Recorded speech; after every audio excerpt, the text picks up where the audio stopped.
जन्माची कथा भाग पहिला. नमस्कार मित्रांनो, आपल्या चॅनेलवर तुमचे मनपूर्वक स्वागत आहे. आज आपण ऐकणार आहोत भगवान श्रीकृष्णांच्या जन्माची अद्भुत आणि रोमांचक कथा. ही कथा आपल्याला सांगते की जेव्हा अधर्म वाढतो तेव्हा धर्माच्या रक्षणासाठी परमेश्वर स्वतः अवतार घेतात. चला कथेची सुरुवात करूया. खूप वर्षापूर्वी मथुरा नगरीवर कंस नावाचा अत्यंत क्रूर आणि अहंकारी राजा राज्य करत होता. कंसाची बहीण देवकी आणि तिचे पती वसुदेव यांचा विवाह मोठ्या थाटामाटात झाला होता. लग्नानंतर कंस स्वतः आपल्या बहिणीला रथातून सासरी सोडण्यासाठी निघाला.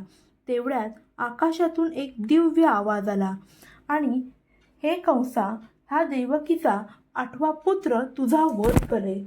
असे ऐकताच कंस संतापला.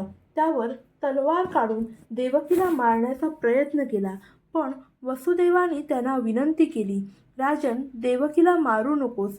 आम्हाला होणारे प्रत्येक मूल आम्ही तुझ्या स्वाधीन करू. कंसाने त्यांचे म्हणणे मान्य केले, पण दोघांनाही कारागृहात टाकले. अशा प्रकारे सुरू झाली भगवान श्रीकृष्णांच्या अवताराची दिव्य कथा.